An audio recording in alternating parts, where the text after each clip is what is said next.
अपनी ताकत के नशे में चूर चीन को मंजूर नहीं कि भारत नियंत्रण रेखा पर सड़कों का जाल बिछा ले। उसे यह बर्दाश्त नहीं कि भारत सरहदी इलाकों पर पुल और हवाई पट्टी बना ले। लेकिन भारत ने भी ठान लिया है कि चीन चाहे कितना भी क्यों न तिलमिलाए, वो पूरी रफ्तार से विकास के काम को आगे बढ़ाता रहेगा।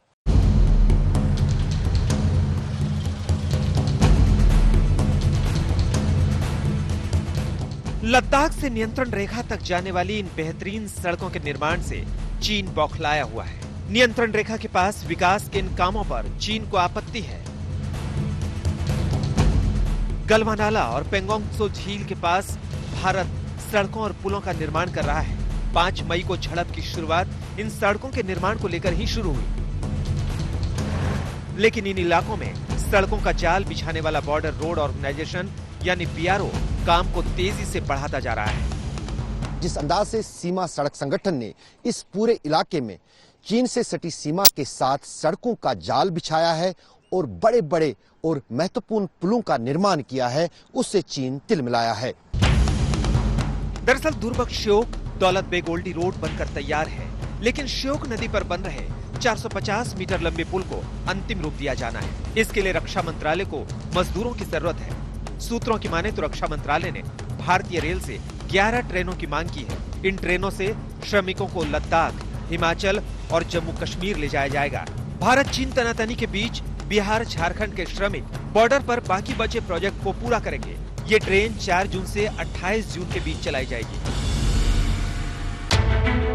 दरअसल गर्मियों में 4.5 महीने का वक्त ही ऐसा होता है जब इन इलाकों में बर्फ नहीं होती और निर्माण का काम तेजी से चल सकता है। चीन इस बात को जानता है और इस वजह से ही वो इस काम में अड़ंगा डाल रहा है।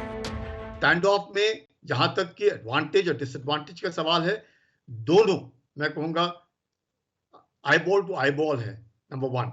नंबर 2, हम लोग कहीं पर भी मैं रिपीट कर रहा हूं, डिसएडवांटेजेस पोजीशन में नहीं है। चीन और भारत के बीच बॉर्डर पर निर्माण के काम को लेकर तनातनी कोई नई बात नहीं है। डोकलाम में चीन ने भारत पर नकेल कसने के लिए भूटान के इलाके में सड़क बनानी शुरू की तो भारत ने दखल देकर उसे रोक दिया। माना जा रहा है कि 73 दिन के डोकलाम विवाद का बदला लेने के लिए लद्दाख में विवाद खड़ा किया है। भारत ने सेना के बलबूते पुख्ता जवाब देने के साथ ही बातचीत का रास्ता खुला रखा है। जहां तक चीन का सवाल है, मैं इतना ही कहता हूं कि डिप्लोमेटिक स्तर पर और सेना के माध्यम से बातचीत चालू है, परंतु एक बात निश्चित है कि नरेंद्र मोदी सरकार भारत की सीमाओं की सुरक्षा के लिए और भारत के सार्वभौमत्व के लिए कटिबद्ध है। इसकी कुछ भी हानि हम नहीं होने देंगे। चीन के विवाद खड़ा करने की एक और वजह बताई जा रही है। भारतीय सेना ने बीते साल सितंबर और अक्टूबर में पहले लद्दाख और फिर अरुणाचल प्रदेश के फॉरवर्ड इलाकों में युद्धाभ्यास किया था।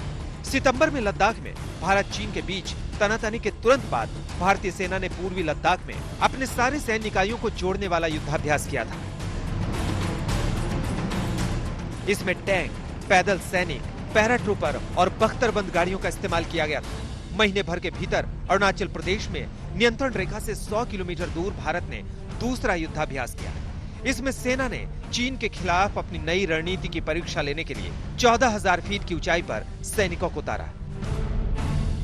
इन युद्धाभ्यासों के साथ ही एक और वजह है जिसके चलते चीन तिलमिलाया हुआ है। जम्मू कश्मीर से अनुच्छेद 370 को हटाकर भारत ने लद्दाख को केंद्र शासित प्रदेश बना दिया।